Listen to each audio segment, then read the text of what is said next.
Symbiotic pharma lab का IPO. और बातचीत करने के लिए हमारे साथ चेयरमैन एमडी साहब अनिल सतवानी साहब और राघवेंद्र रामाचंद्रन जी सीएफओ मौजूद है कंपनी के। आप दोनों का नमस्कार, कार्यक्रम में स्वागत है। अनिल जी, पहला प्रश्न तो मैं आपसे यही पूछूंगा, जो दर्शकों को बताना भी है मुझे कि आपका जो आईपीओ आपसे खुल रहा है 938 का price band, issue size 1757 crore रुपए का, जिसमें से फ्रेश इशू मात्र 150 है, बाकी 1607 इट्स ऑफर फॉर सेल। ये और एक दर्शकों को और बात बतानी है कि इनकी कंपनी का जो सब्सटेंशियल कारोबार है वो एपीआई से आता है।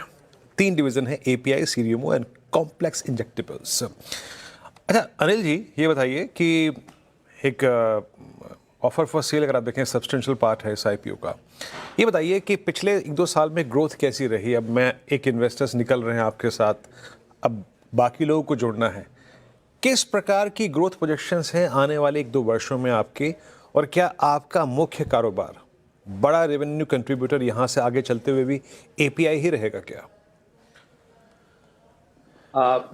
गुड मॉर्निंग, नमस्ते।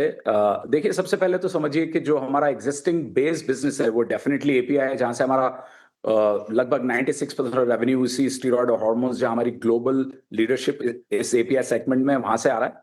लेकिन भविष्य को अपने व्यापार का विस्तार करने के लिए हमने पिछले कुछ सालों में काफी बड़ा इन्वेस्टमेंट 2 नए ग्रोथ इंजिन में किया है, जिसमें एक कॉम्प्लेक्स इंजेक्टेबल जैसे आपने बताया और दूसरा एक large scale fermentation CDMO based business है।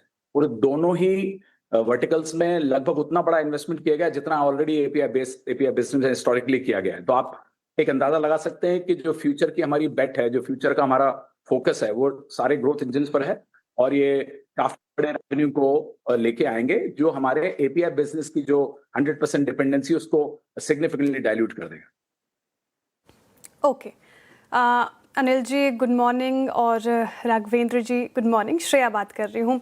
अच्छा, जैसा कि हमने अभी डिटेल्स शेयर किए अपने दर्शकों के साथ इस आईपीओ के, तो प्रश्न मेरा यही होगा कि आईपीओ में 1607 करोड़ ओएफएस है और फ्रेश इशू सिर्फ 150 करोड़ है, यानी कि आईपीओ का बड़ा हिस्सा कंपनी में नहीं आ रहा है।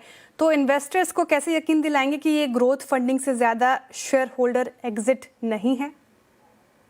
देखिए, बहुत सिंपल आप समझिए, पिछले 20 सालों से ऊपर में हम लोगों ने जो भी ग्लोबल स्केल का ये मैन्युफैक्चरिंग सिस्टम प्लेटफॉर्म बनाया है, उसके लिए हमारे एंटरप्राइजिंग स्किल, हमारे साइंस एंड टेक्नोलॉजी के साथ साथ, हमारे एफर्ट्स के साथ साथ कैपिटल का बहुत बड़ा योगदान रहा है। जब हमने प्राइवेट इक्विटी को सन 2005-2006 में लेके आए थे, और इस 20 साल की जर्नी में इस कैपिटल ने बहुत बड़ा योगदान दिया है हमारी कंपनी को इस ग्लोबल लेवल पे लाने में।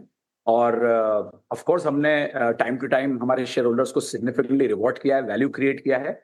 और ये राउंड में ऑफ कोर्स पिछले 4-5 सालों में हमने कुछ 800-850 करोड़ रुपए से ज्यादा कैपेक्स इन्वेस्ट किया है, और उन दोनों बिजनेसेस में जहां से रेवेन्यू आना बाकी है।